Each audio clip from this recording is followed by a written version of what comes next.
Assalamualaikum warahmatullahi wabarakatuh. Salam sejahtera untuk kita semua. Salam, Om Swastiastu, Namo Buddhaya, salam kebajikan, dan salam presisi.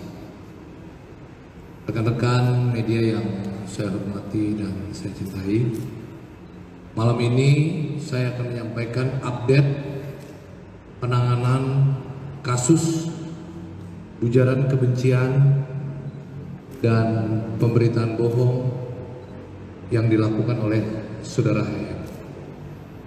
Seperti kita ketahui bahwa saudara HM tadi pagi kurang lebih pukul 9:54 telah memenuhi surat panggilan kedua yang dilayangkan, dan setelah hadir dilakukan swab dulu terhadap saudara EM dan hasilnya negatif. Setelah itu dilakukan pemeriksaan dilakukan terhadap saudara EM sebagai saksi. Pemeriksaan berlangsung dari pagi hingga pukul 16:15. Itu pemeriksaan sebagai saksi. Setelah dilakukan pemeriksaan sebagai saksi dan memperhatikan dengan beberapa bukti, pemeriksaan saksi dengan jumlah 55 orang, terdiri dari 37 saksi dan 18 ahli.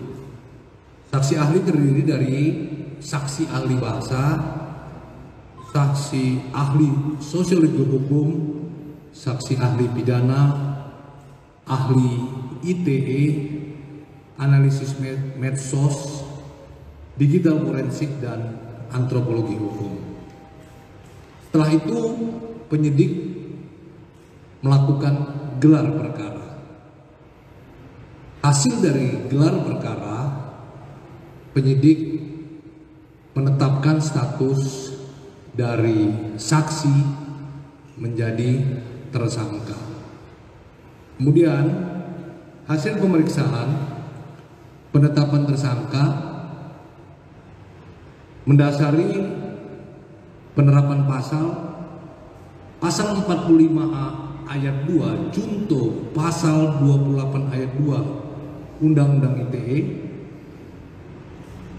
Setiap orang yang dengan sengaja dan tanpa hak menyebarkan informasi yang ditujukan untuk menimbulkan rasa kebencian atau permusuhan individu dan atau kelompok masyarakat tertentu berdasarkan atas suku, agama, ras, dan antar golongan sara.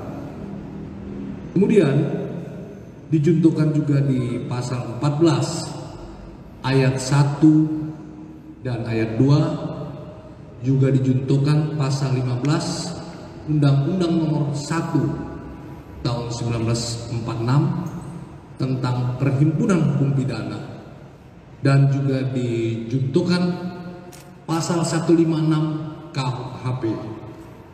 Kemudian setelah diperiksa sebagai tersangka yang berlangsung dari 16.30 sampai 18.30 untuk kepentingan penyidikan perkara dimaksud terhadap saudara EM, penyidik melakukan penangkapan dan dilanjutkan penahanan. Penahanan dilakukan dengan alasan subjektif dan alasan objektif. Alasan subjektif karena dikhawatirkan melarikan diri, dikhawatirkan menghilangkan barang bukti, dikhawatirkan mengulangi perbuatan yang kembali.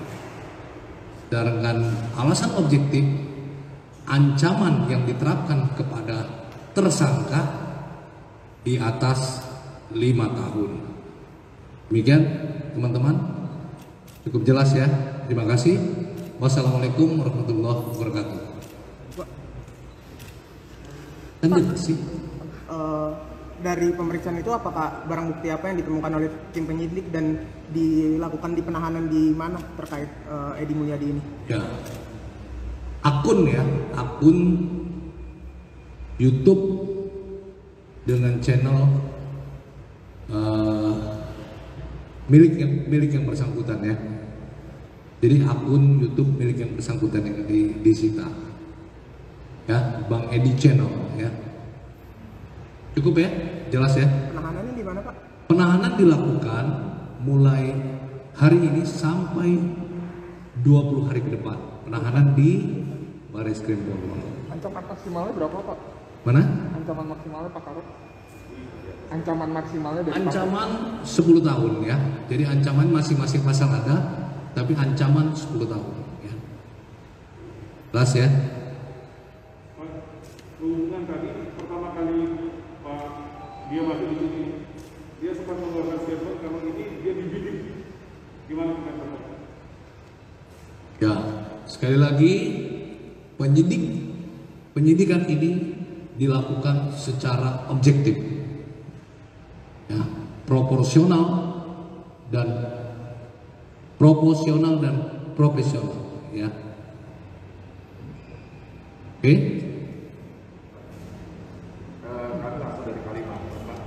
Teman-teman dari Kalimantan mengatakan mengenai ada yang dilakukan sesuai dengan permintaan. Oke, baik, paham saya. Kami melakukan, saya bilang tadi, proporsional. Proporsional itu Polri melakukan penyidikan pidana, ya. Tentu proses ini sesuai dengan ranah dari kepolisian penyidikan tindak pidana, ya Pak ya. Makanya tadi saya bilang proporsional. Baik teman-teman, terima kasih. Wassalamualaikum warahmatullahi wabarakatuh.